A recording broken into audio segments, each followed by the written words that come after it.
What happens when a careless confession, meant to entertain friends, becomes the reason my husband ends our marriage in silence? How could one voiced note spark a legal storm that strips me of control, leaving me exposed and alone? The moment I opened that envelope, I realized too late that a single truth, spoken for laughs, could end everything. Before we dive deeper into this story, I have one small request. Please subscribe, drop a like, comment, and hit that hype button to boost this channel so more people can discover these incredible stories. My name is Vespera Loon, and I thought I had everything under control. At 32, I worked as an HR assistant at Morrison Logistics, a decent job that paid the bills and gave me something to talk about at dinner parties. My husband Simon, 35, was an IT consultant who worked mostly from home. We had a 7-year-old daughter named Ava, a nice house in the suburbs, and what looked like a stable marriage from the outside. But looks can be deceiving. Simon had grown distant over the past year. He'd come home from client meetings, grab a beer, and disappear into his home office for hours. When I tried to talk to him about my day, he'd nod and make appropriate sounds, but I could tell he wasn't really listening. Our conversations had become transactional. Who's picking up Ava? What bills need paying? Whether we need groceries? The intimacy had dried up too. We hadn't been intimate in months, and when we did try, it felt mechanical and unsatisfying. Simon seemed to go through the motions without any real passion or connection. I found myself lying awake afterward, staring at the ceiling, wondering if this was all there was to marriage. That's when Callum Ray started paying attention to me. Callum worked in our logistics department, and he was everything Simon wasn't. Outgoing, flirtatious, always ready with a compliment or a joke. He was 34, married to a woman named Nicole, but that didn't stop him from making me feel attractive and interesting again. It started innocently enough. Callum would stop by my desk to chat about weekend plans or comment on my outfit. He'd bring me coffee when he made his own, always remembering exactly how I liked it. 2 sugars, splash of cream. When I mentioned that Simon and I barely talked anymore, Callum listened with genuine interest. "That's rough, Vespera," he'd say, leaning against my desk with that easy smile. "A woman like you deserves someone who pays attention." I knew I should have shut it down, but his attention felt like water in a desert. At home, Simon barely looked up from his laptop when I walked into a room. At work, Callum made me feel seen. One Thursday afternoon, I was particularly frustrated after another silent dinner with Simon the night before. Callum found me in the break room, stirring my coffee with more force than necessary. "Rough night?" he asked, closing the door behind him. "Simon and I had another one of our exciting evenings," I said sarcastically. He spent 3 hours on a conference call with some client in Seattle, then fell asleep on the couch watching Netflix. Callum moved closer, his voice dropping to that sympathetic tone that made my stomach flutter. "Nicole's been distant lately, too. Sometimes I wonder if she even notices when I'm in the room." "At least Nicole talks to you," I said. "Simon acts like I'm furniture. And when we do try to be intimate..." I trailed off, realizing I was about to cross a line. "When you try to be intimate, what?" Callum prompted gently. I looked around to make sure we were alone, then lowered my voice. "Let's just say he's not exactly equipped to satisfy a woman." Callum's eyebrows shot up. "Really?" "I probably shouldn't have said that." I backtracked, but part of me felt relieved to finally voice what I'd been thinking for months. "Your secret's safe with me," Callum said with a conspiratorial smile. "But damn, Vespera, a beautiful woman like you deserves so much better." The way he looked at me in that moment made my cheeks burn. I felt attractive and desirable for the first time in months. That weekend, things with Simon reached a new low. He spent Saturday morning fixing something on his laptop, while I took Ava to her soccer game alone. When I got home, he was still in his office. "Simon," I called from the kitchen, "can you help me with lunch?" "5 more minutes," he called back. "I'm debugging something." Those 5 minutes turned into an hour. I made sandwiches for Ava and myself, cleaned up the kitchen, and started a load of laundry. When Simon finally emerged, he grabbed a sandwich and went back to his office without a word. I called my younger sister Jenna that evening after Ava went to bed.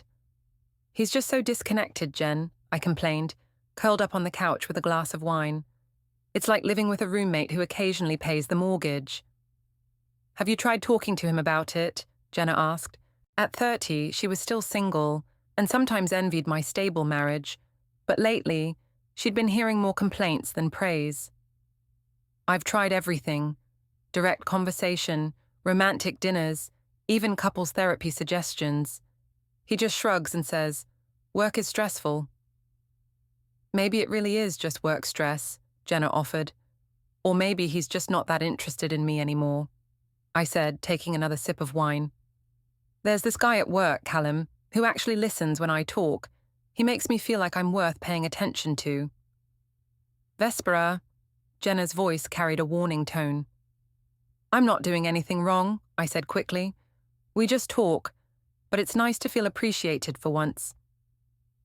What I didn't tell Jenna was that those conversations with Callum were becoming the highlight of my days, or that I'd started putting extra effort into my appearance on mornings when I knew he'd be in the office, or that I'd caught myself comparing him to Simon more and more frequently. The following Monday, Callum suggested we grab drinks after work with a few other colleagues. "Nothing fancy," he said, "just happy hour at Murphy's. Nicole's working late anyway." I agreed, even though I knew Simon was expecting me home for dinner. I texted him that I'd be late, got a simple okay in response, and felt justified in my decision. If he cared about spending time with me, he would have asked why or when I'd be home. At Murphy's, Callum was charming and attentive, making sure my glass never emptied, and laughing at all my stories about difficult employees at Morrison Logistics.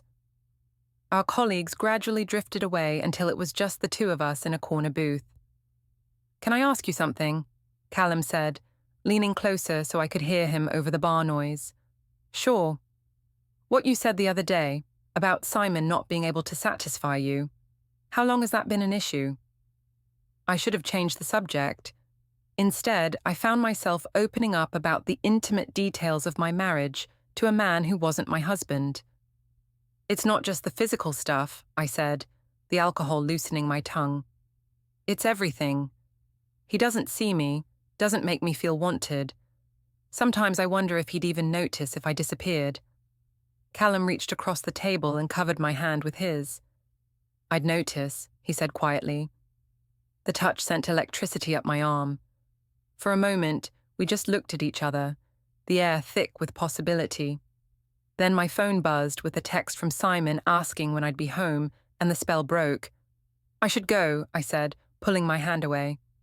"Of course," Callum said, but his eyes held mine for another beat. "Same time next week?" I knew I should say no. Instead, I nodded.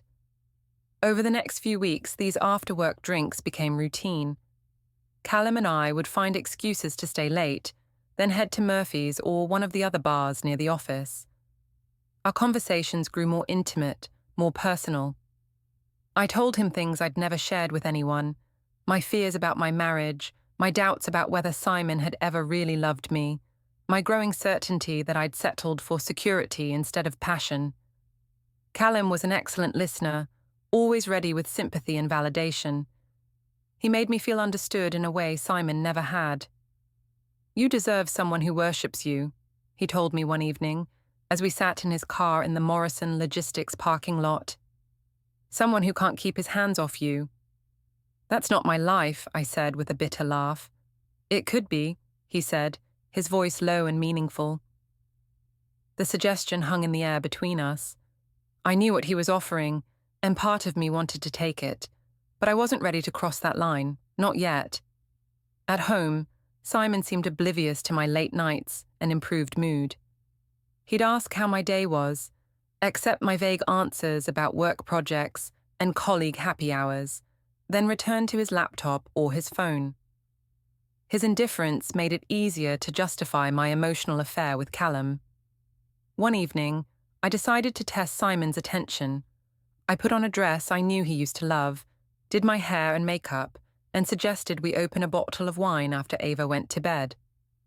"Sure," Simon said absently, not looking up from his screen.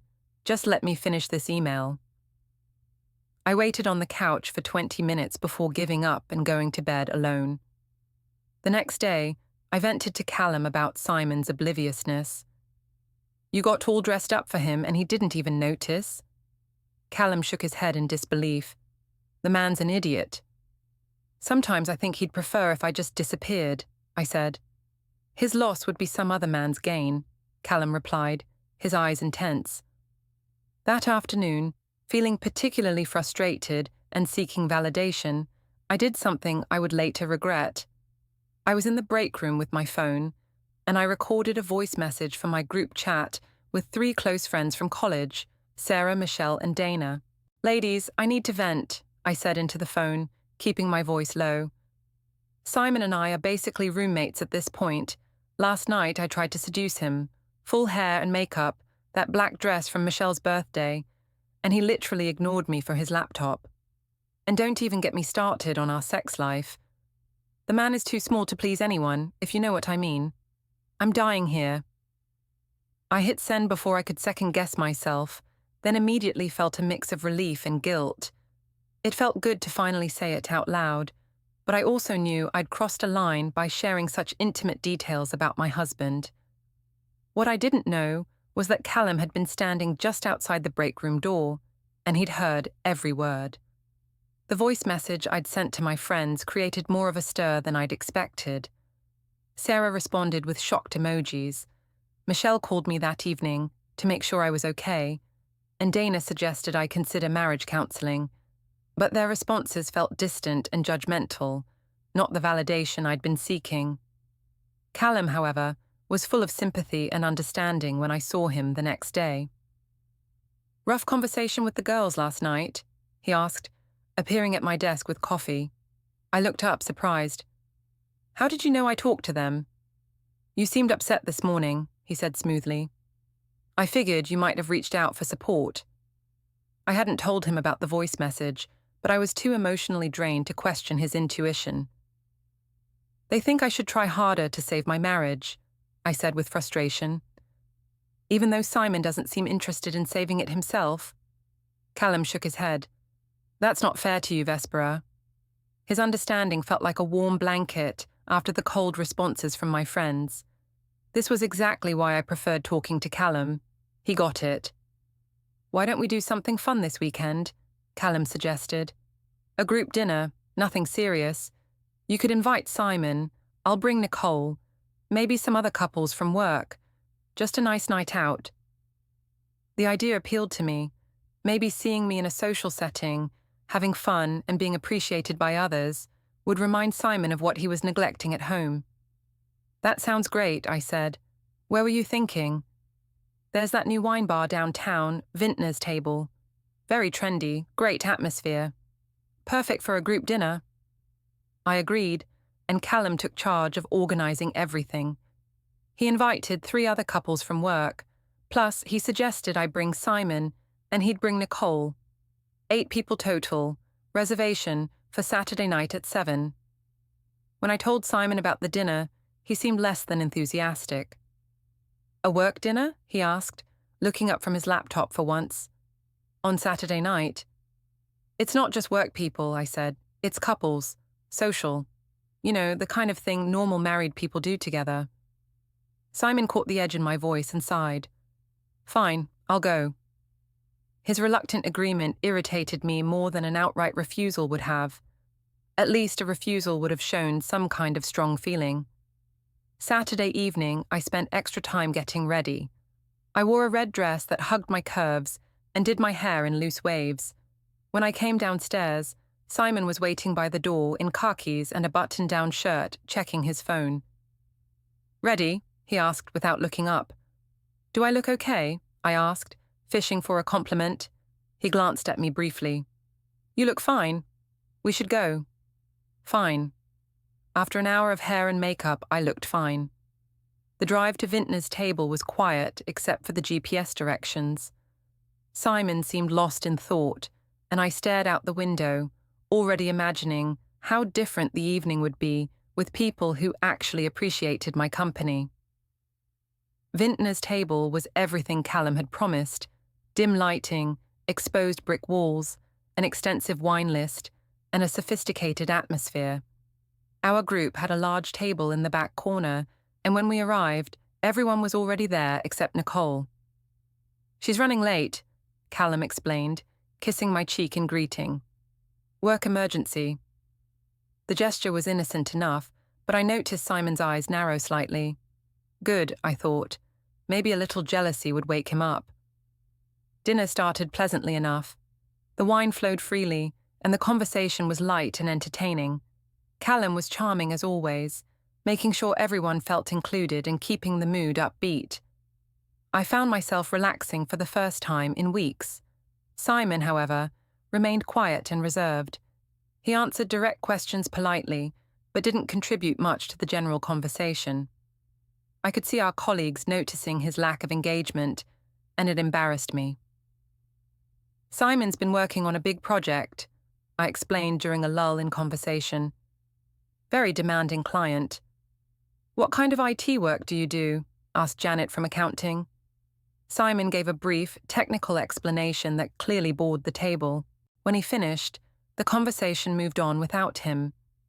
As the evening progressed and the wine continued flowing, I grew more frustrated with Simon's antisocial behavior.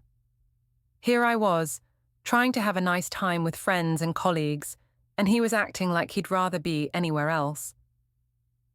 "Remember when we used to go dancing?" I said to Simon during the main course, loud enough for others to hear. "Before you decided the couch was more interesting than your wife?" A few people chuckled awkwardly. Simon's jaw tightened, but he didn't respond. "Vespera's a great dancer," Callum chimed in. "I've seen her at the company holiday parties. She lights up the whole dance floor." "Thank you, Callum," I said, shooting him a grateful smile. "It's nice when someone notices." Simon took a long drink of his wine but remained silent. As the evening wore on, I found myself getting more animated and talkative, partly from the wine and partly from Callum's encouraging attention. The conversation turned to relationships and marriage, as it often does when couples get together. "The key to a good marriage is communication," said Tom from shipping, raising his glass. "You have to keep talking to each other." "And passion," added his wife Lisa. "You can't let the spark die." "Easy to say," I said with a bitter laugh. "Harder when one person stops trying." The table grew quiet. Simon stared at his plate. "Marriage takes two people," said Janet's husband carefully. "It does," I agreed, "but it also takes two people who are actually present, two people who see each other, who want each other." I was aware that I was making everyone uncomfortable, but the wine and my frustration with Simon made it hard to stop. This was my chance to make him understand what his neglect was doing to our marriage. "Some couples just have different love languages," Lisa offered diplomatically. "And some couples have different capabilities," I said, the wine making me bold. "Some men just aren't built to satisfy a woman." The silence that followed was deafening. I realized I'd gone too far, but the words were already out there. Simon slowly put down his fork and looked at me for the first time all evening. His face was pale, his eyes hurt and angry. "I think we should go," he said quietly. "Oh, come on," I said, trying to laugh it off. "We're all adults here. We can talk honestly about these things." "Vespera," Callum said gently, "maybe—" "No, it's fine," I interrupted. "I'm just being honest. Marriage shouldn't be about pretending everything's perfect when it's not. Simon knows we have problems in the bedroom. Don't you, honey?" Simon stood up abruptly, his chair scraping against the floor. "I'll get the check," he said, his voice tight with controlled anger. "You don't have to leave on our account," Tom said awkwardly. "Yes, we do," Simon replied, walking toward the front of the restaurant. The table sat in uncomfortable silence while Simon paid the bill. I could feel everyone's eyes on me, but instead of shame, I felt a strange sense of vindication. Finally, Simon was showing some emotion. Finally, he was reacting to something I'd said. When Simon returned, he helped me with my coat without speaking. We said brief, awkward goodbyes to the group, and I could see the mixture of pity and judgment in their faces. The drive home was silent except for the sound of the engine. Simon's hands gripped the steering wheel tightly, his knuckles white. I wanted to say something, to explain or apologize, but I also felt justified in my anger. When we got home, Simon went straight to his office and closed the door. I could hear him on the phone, his voice low and tense, but I couldn't make out the words. I went to bed alone, telling myself that maybe this confrontation was what our marriage needed. Maybe now Simon would understand how serious our problems were. What I didn't know was that while I was sleeping, Simon was in his office doing something he'd never done before, documenting everything. He was taking screenshots of my text messages with Callum, printing out our bank statements, showing my frequent happy hour charges, and saving the voice message that Callum had forwarded to him earlier that week. The voice message where I'd told my friends he was too small to please me. The voice message I thought was private, shared only with my college friends. The voice message that Callum had recorded while standing outside the break room, then sent to Simon with a note. Thought you should know what your wife really thinks of you. I woke up Sunday morning with a pounding headache and a vague sense of dread. The events of the previous evening came flooding back. The wine, the dinner conversation, Simon's pale face when I made that comment about his capabilities. Simon's side of the bed was empty and perfectly made, as if he hadn't slept there at all. I found him in the kitchen, fully dressed, making coffee with mechanical precision. "Good morning," I said tentatively. He didn't look up. "Ava's at my mother's for the day. I picked her up early." "Oh, I didn't hear you leave." "I'm sure you didn't." The coldness in his voice made my stomach clench. I poured myself coffee with shaking hands, trying to think of how to address what had happened. "Simon, about last night." "Don't." His voice was flat, final. "Just don't. But I think we should talk about how you humiliated me in front of your colleagues." He finally looked at me, and his eyes were harder than I'd ever seen them. "About how you shared intimate details of our marriage with a table full of people. About how you laughed while you did it." "I wasn't laughing at you," I said weakly. "I was just frustrated. You barely said a word all evening." "So that gave you the right to emasculate me publicly?" The hurt in his voice made me defensive. "I was being honest about our problems. Maybe if you paid attention to me once in a while, I wouldn't feel the need to..." "To what?" "To embarrass me. To make me look like a failure as a husband in front of people I have to see at company events." "That's not what I was trying to do." Simon set down his coffee cup with deliberate control. "What exactly were you trying to do, Vespera?"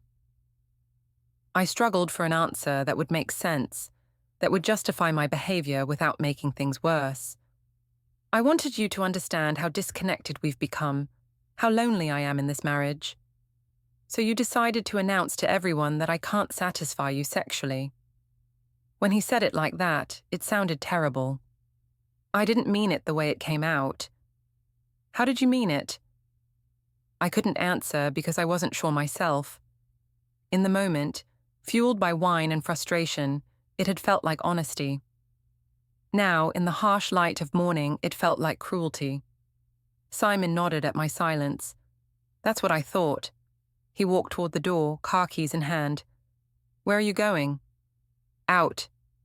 "Simon, please, can't we just talk about this?" He paused with his hand on the doorknob. "You said everything you needed to say last night." After he left, I sat in the empty kitchen, trying to process what had just happened.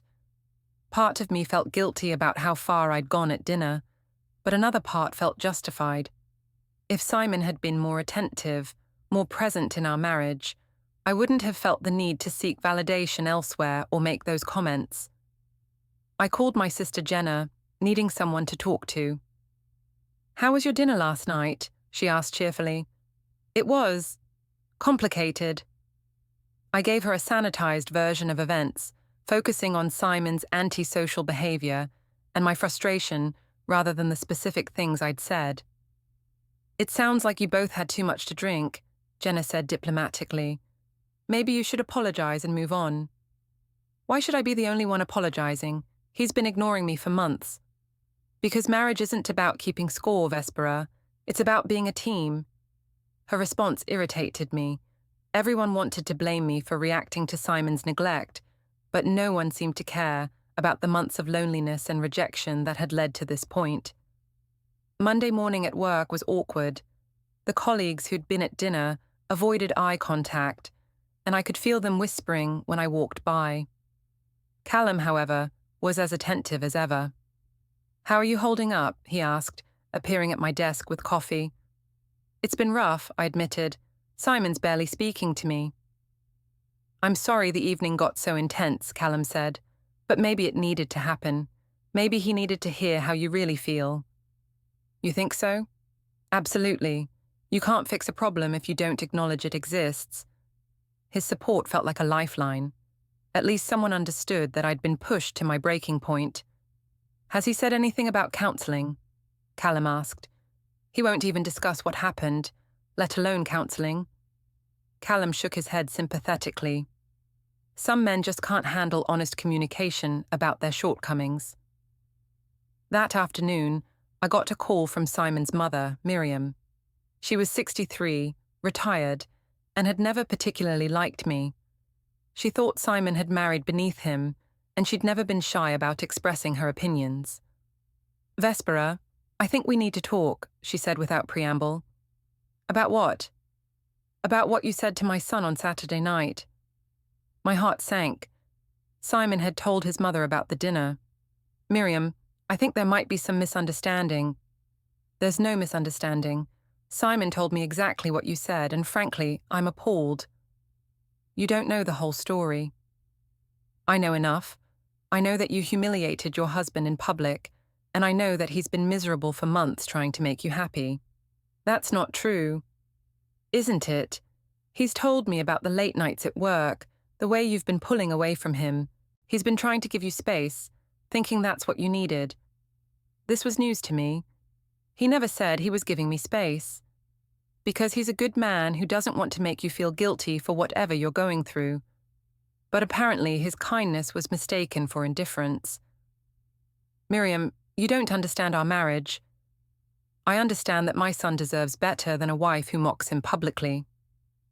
The line went dead. That evening, Simon came home late and went straight to his office. I could hear him on the phone again, and this time I caught fragments of conversation. Words like consultation and options and documentation. A cold fear began to settle in my stomach. I knocked on his office door. "Simon, can we please talk?" "I'm busy." "It's important." "So is this." I tried the door handle, but it was locked. He'd never locked his office door before. Tuesday brought more uncomfortable interactions at work. Janet from accounting gave me a pitying look in the hallway. Tom from shipping found excuses to avoid the break room when I was there. I felt like I was wearing a scarlet letter, marked as the woman who'd humiliated her husband. Only Callum remained supportive and understanding. "They'll forget about it in a week," he assured me.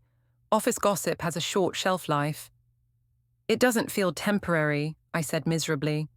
"That's because you're in the middle of it. Trust me, something else will happen soon and everyone will move on." His confidence was comforting, but I noticed he seemed less concerned about the situation than I would have expected. If anything, he seemed almost pleased by the drama. Wednesday evening, I was folding laundry when I found a business card in the pocket of Simon's khakis. Henderson and Associates, Family Law. My hand started shaking as I stared at the card. Family law meant divorce lawyers. I confronted Simon when he came home from a client meeting. "What's this?" I demanded, holding up the card. He looked at it calmly. "It's a business card." "For a divorce lawyer, Simon, are you seriously considering divorce over one bad evening?" "One bad evening?" His voice was dangerously quiet. Is that what you think this is about? What else would it be about? He studied my face for a long moment. You really don't know, do you? Know what? Instead of answering, he pulled out his phone and played something that made my blood run cold. My own voice, from the voice message I'd sent to my friends. Ladies, I need to vent. Simon and I are basically roommates at this point. The man is too small to please anyone, if you know what I mean. I'm dying here. I stared at the phone in horror. How did you get that? Does it matter how I got it? I sent that to my friends in confidence. Did you? His eyes were ice cold, because it seems like it made its way to other people. The implication hit me like a physical blow. Someone had betrayed my confidence, had forwarded my private message to my husband. Simon, I can explain. Can you? Can you explain why you're sharing intimate details about our marriage with your friends? Can you explain why you're telling people I can't satisfy you? Can you explain why you think any of this is acceptable? I was frustrated and hurt. So you decided to hurt me back. That's not what I was trying to do. Then what were you trying to do, Vespera? Because from where I'm standing, it looks like you're trying to destroy our marriage. The accusation stunned me. I'm not trying to destroy anything.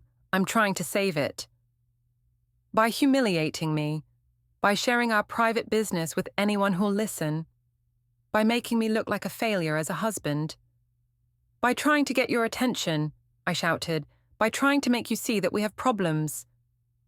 We have problems because you're creating them, Simon said with devastating calm. I've been working extra hours to pay for the house you wanted, the car you needed, the lifestyle you expect. I've been trying to be a good provider while you've been... What? Complaining about me to your friends, making jokes about our sex life. You've been ignoring me for months. I've been giving you space because you seemed unhappy with everything I did. Every conversation turned into a criticism. Every attempt at intimacy was met with complaints. So I backed off, thinking you needed time to figure out what you wanted. I wanted my husband back. No, Simon said quietly. You wanted someone to blame for your unhappiness. And when I wouldn't fight with you, you decided to humiliate me instead. The conversation was spiraling out of control, but I couldn't stop myself. Maybe if you were more of a man, I wouldn't need to look elsewhere for attention. The words hung in the air like poison. Simon's face went completely blank, and I immediately knew I'd gone too far. Elsewhere, he repeated slowly. Like where? I realized my mistake too late. I didn't mean, like with Callum. My silence was answer enough. Simon nodded, as if I'd confirmed something he already suspected. I see. He turned and walked toward his office. Simon, wait. I'm done waiting, Vespera. I'm done with all of it. That night, I lay awake listening to him move around downstairs. I heard the printer running for hours, heard him making phone calls, heard the sound of boxes being moved. When I finally fell asleep near dawn, I dreamed of drowning in deep, dark water while Simon watched from the shore, making no move to save me. Thursday morning, Simon was gone before I woke up. His coffee cup sat in the sink, and there was a note on the counter. Picking up Ava after school. We'll be at my mother's for dinner. No mention of when he'd be back, no invitation for me to join them. I was being systematically excluded from my own family. At work, I tried to focus on my tasks, but my mind kept wandering to the business card I'd found and the cold finality in Simon's voice the night before. When Callum stopped by my desk, I was grateful for the distraction. You look stressed, he observed, perching on the edge of my desk. Simon found out about the voice message I sent my friends, I said quietly. Callum's expression didn't change, but something flickered in his eyes. How? Someone forwarded it to him. One of my so-called friends, I guess. That's terrible, Callum said, but his tone lacked genuine surprise. What did he say? He's talking to divorce lawyers. Now Callum looked appropriately shocked. Seriously, over a private message between friends. He thinks I'm trying to destroy our marriage. That's ridiculous. You were just venting your frustrations to people you trust. Everyone does that. His validation felt good, but something nagged at me. Callum, you wouldn't have. Wouldn't have what? Nothing. Never mind. But the seed of suspicion had been planted.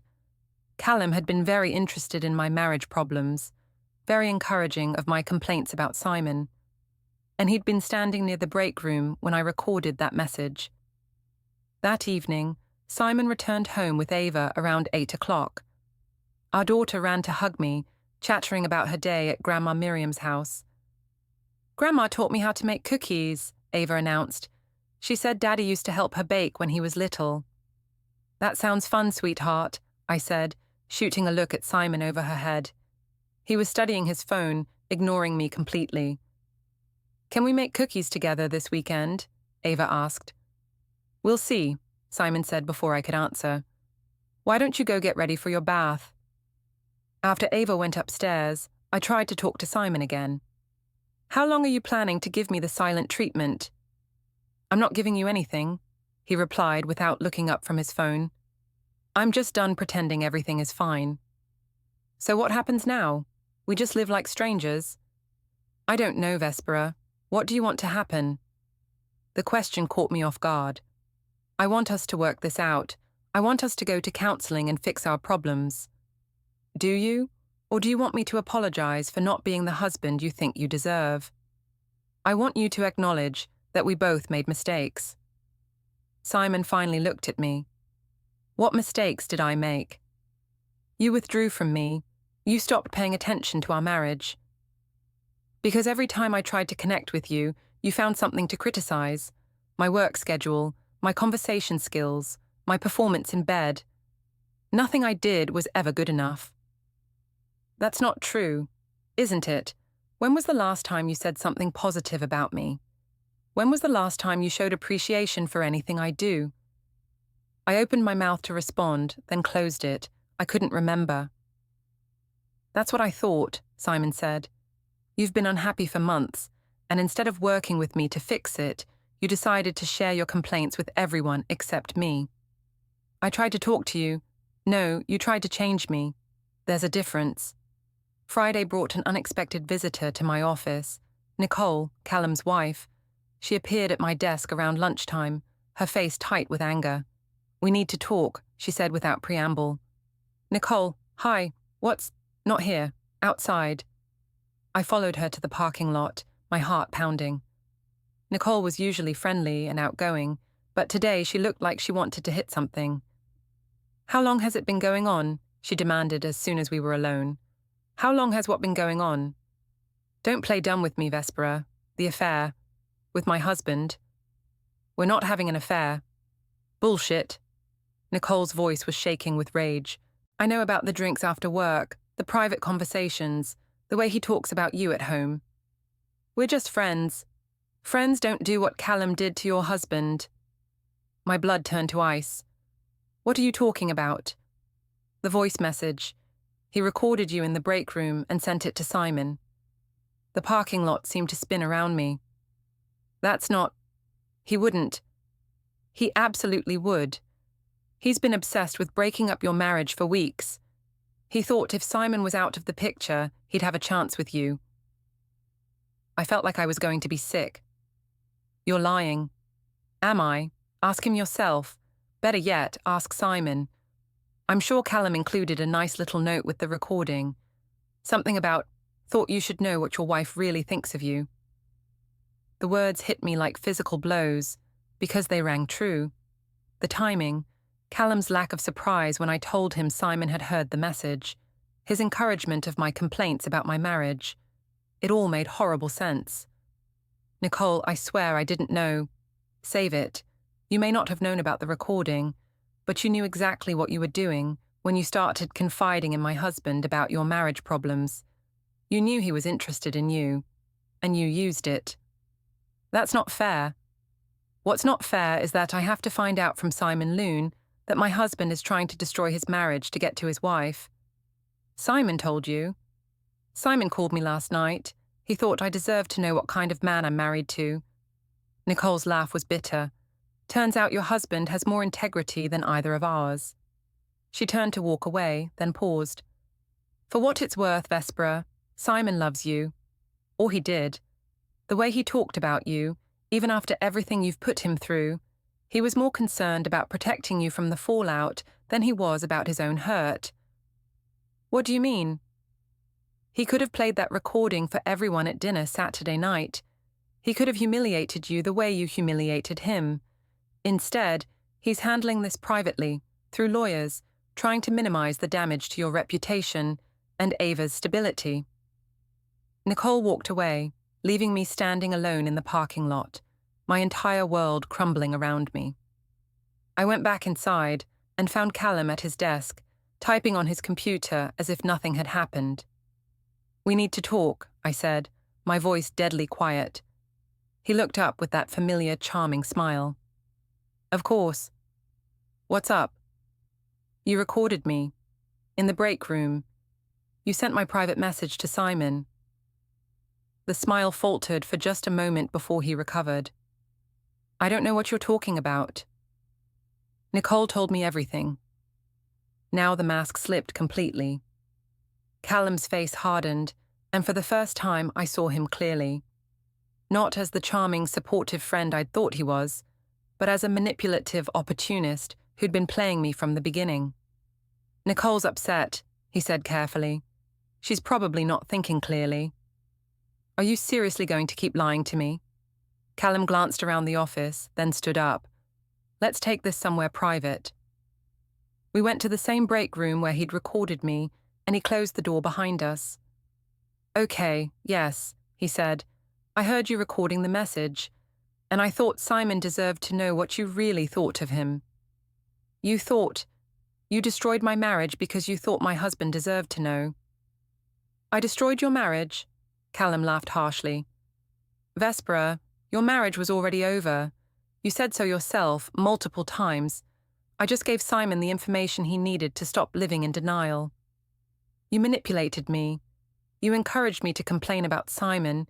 You made me think you cared about me. I do care about you. That's why I couldn't stand watching you waste your life with a man who doesn't appreciate you. So you decided to make that choice for me. I gave you an opportunity to be with someone who actually wants you." The arrogance in his voice made me want to scream. "By betraying my confidence, by destroying my family, by freeing you from a marriage that was making you miserable. I have a 7-year-old daughter, Callum. This isn't just about me. Kids are resilient. Ava will be better off with parents who are happy apart than miserable together." I stared at him in disbelief. This man, who I'd thought was my friend and confidant, had orchestrated the destruction of my marriage for his own selfish purposes. "You're insane," I whispered. "I'm realistic, and when the dust settles, you'll realize I did you a favor." I walked out of the break room without another word, leaving Callum standing there with his delusions of heroism.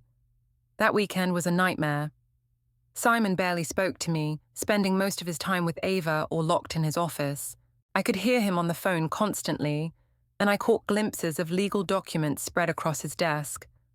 Sunday evening, after Ava had gone to bed, I found Simon in the kitchen making tea. "I know about Callum," I said quietly. He looked up, unsurprised. "Nicole told you?" I nodded. "Simon, I swear I didn't know he was recording me. I thought that message was private, just between me and my friends." "I know." "You do?" "I know you're not malicious, Vespera. Thoughtless, maybe. Self-centered, definitely. But not malicious." The assessment stung, but I couldn't argue with it. "Can we fix this?" I asked desperately. "Can we go to counseling and work through our problems?" Simon was quiet for a long moment, stirring his tea with mechanical precision. "I don't think so," he said finally. "Why not?" "Because I don't trust you anymore. And I don't think you respect me." "I do respect you." "Do you?" "Because from where I'm standing, it looks like you've spent months complaining about me to anyone who would listen. Your friends, your sister, your co-workers. Everyone knew how unhappy you were with me except me. I was trying to work through my feelings. By trashing me behind my back, I had no answer for that. The voice message was just the final confirmation of what I already suspected, Simon continued. You don't see me as a partner. You see me as a disappointment. That's not true. Isn't it? When was the last time you defended me? When was the last time you spoke positively about our marriage to anyone? Again, I had no answer. Simon nodded at my silence. I've been talking to a lawyer, Vespera. I'm filing for divorce. The words hit me like a physical blow, even though I'd been expecting them. Please don't do this, I whispered. Think about Ava. I am thinking about Ava. I'm thinking about what kind of example we're setting for her about relationships and respect. We can fix this. No, we can't, because you don't think there's anything to fix. You think the problem is me not living up to your expectations, not you sharing our private business with the world. He finished his tea and rinsed the cup in the sink. I'll be staying at my mother's for a while. We'll work out a schedule for Ava. Simon, please. But he was already walking away, leaving me alone in the kitchen with the wreckage of my marriage.